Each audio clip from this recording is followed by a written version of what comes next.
राधे राधे। हरे कृष्णा हरि भक्तों, आप सब आज सुनिए गरीब बुढ़िया की शिव भक्ति की कहानी। चंद्रपुर में एक नगर में एक कमला नाम की बूढ़ी और उसके अपने बेटे राणा और बहू मनीषा के साथ रहती थी। कमला भगवान शिव की अनन्य भक्त थी। वह दिन रात भगवान शिव की पूजा आराधना में लगी रहती थी। उसका बेटा राणा खेती करता था, फसल ठीक ठीक होती थी, लेकिन माँ के पास हमेशा गरीब का रोता रहता था। वह फटी साड़ी को भी सिलाई करके पहन लिया करती थी, लेकिन कभी बहू बेटे से कोई शिकायत नहीं करती थी कि उसकी बहू मनीषा सास को देखना नहीं चाहती थी, ना तो ठीक से खाना देती थी पहनने को कपड़े से।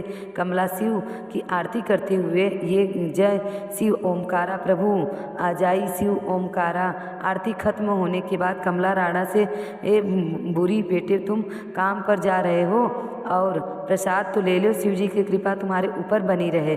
तभी उसके बहू ने कहा, हाँ, ऐसे दिन भर पूजा पाठ करती रहने से अगर सब काम बन जाए तो फिर पूजा ही करते रहें। आपके पास तो कोई काम है नहीं सिवा पूजा के शिव जी की। फिर से आपके शिव जी तो कुछ करते नहीं हैं, आप बस बैठे बैठे अपना आलस करती रहती हैं। बहू की तारीफ सुनकर और कम से कम कुछ न बोलती बेटा राणा ने दी कुछ ही नहीं कहा और चुपचाप अपने खेत पर चला जाता है। कमला घर में पूजा कर रही थी, फिर मंदिर जाती और दिन भर शिव भक्ति को खुद को व्यस्त रखती थी। इधर मनीषा तो बड़े अच्छे अच्छे भोजन बनाकर खाती, लेकिन सास को रूखा सूखा खिला देती थी, जिससे कमला दिन प्रतिदिन कमज़ोर होती जा रही थी। और मनीषा कमला से बोली, माँ जी, खाली पूजा ही करोगे, कभी कभी थोड़ा बहुत घर के काम काज भी कर लीजिए। दिन भर में अकेली सारा काम करके थक जाती हूँ और आप सब बस पूजा ही में लीन रहती हैं। ठीक है बहू, लाओ मैं झाड़ू लगा देती हूँ। हाँ, समय झाड़ू लगाने से नहीं होगा, थोड़े बहुत बर्तन हैं उसे भी जरा धो लीजिएगा। बहू कमला के रोज़ सुबह उठ कर झाड़ू लगाती और दोनों पक्ष के बर्तन धोती और बाकी सारे समय वह शिव जी की पूजा में लगी रहती थी। एक बार कमला ने अपने बेटे से कहा कि बेटे, कल से सावन शुरू हो रहा है, मैं इस महीने में भगवान शिव की विशेष पूजा करना चाहती हूँ।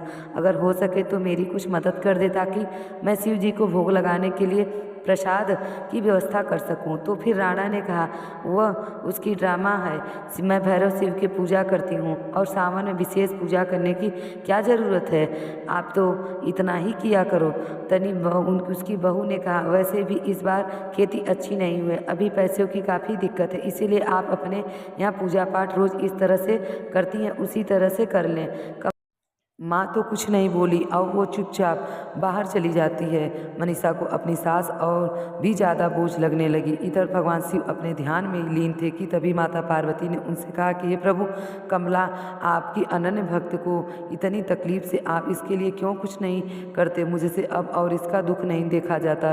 तब शिव जी ने कहा कि वे इंसान को अपने पिछले कर्म के हर हाल में भोगने पड़ते ही हैं कमला के साथ, लेकिन अब कुछ नहीं हो, सारी तकलीफ खत्म हो जाएगी। इधर मनीषा अपने पति से कहती है, सुनो, दिन बाद मेरे भाई की शादी है, मैंने सारी खरीदारी कर ली है, आपके लिए भी हर रस्म के लिए अलग अलग कपड़े खरीदे हैं। मेरे की परेशानी यह है कि इस बार हमारी फसल काफ़ी अच्छी है, ऐसे में इसकी देखभाल कौन करेगा। और तुम ठीक कह रही हो, ऐसा करो तुम चली जाओ और मैं यहीं रह जाता हूँ। अरे आदि कैसे बात कर रहे हो, आप नहीं जाओगे तो लोग क्या कहेंगे।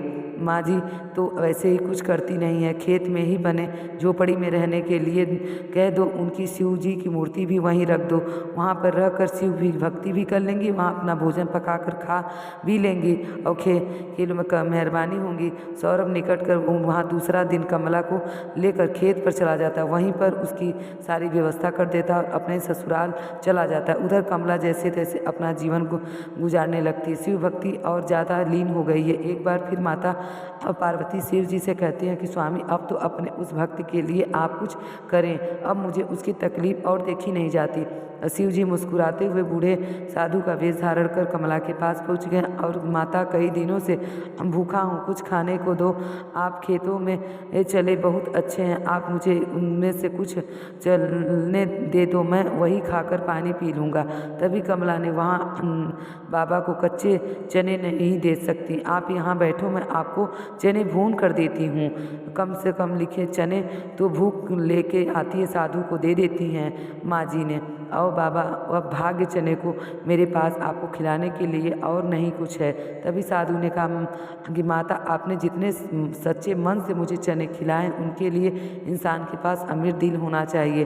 पैसे के पास सबके पास रहता है पैसे, लेकिन दिल किसी के पास नहीं रहता। आप शिव जी अपने असली रूप में आ जाते हैं। यह देखकर कमला उनके चरण में गिर पड़ती है और खुशी से रोने लगती है। हे प्रभु मेरे स्वामी, पूजा आपके दर्शन मिल गए हैं, मेरा जीवन धन्य हो गया है। प्रभु मेरा जीवन धन्य हो गया है। भगवान शिव लोग में तुम्हारी भक्ति से काफ़ी प्रसन्न हो। मांगो तो मुझसे क्या वरदान मांगना चाहती हो।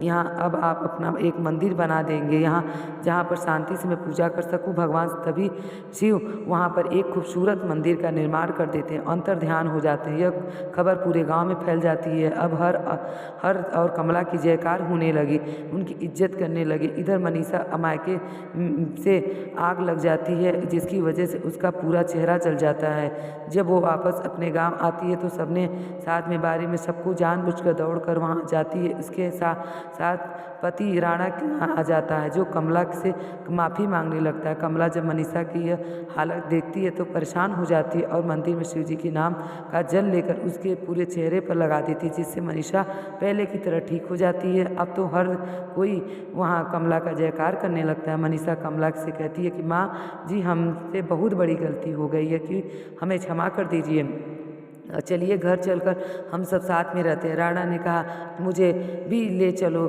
माँ, अब घर चलिए, आप माफ़ करना, मैं चली हमारे साथ, मैं अब तुम्हारे साथ नहीं जा सकती, और क्योंकि अब बहू, अब मैं कहीं नहीं जाऊंगी, अब तो मैं से जीवन बचा उस अपने प्रभु के चरणों में ही बिताऊंगी। कुछ ही दिनों पश्चात पूजा करते वक्त ही भगवान शिव उसके चरणों में अपना अवसर रखती है कि उसकी आत्मा उसके शरीर से निकल जाती है। बहू बेटे कमला का पूरे नियम से श्रद्धा कर्म करते हैं और उसके बेटे बहू की शिव जी की पूजा करने लगते हैं और सारे ये अच्छे कार्य करने लगते हैं। भगवान शिव की इस मंदिर की प्रसिद्ध दूर दूर तक फैल जाती है और मंदिर में प्रतिदिन भक्तों की लाइन लगने लगती है।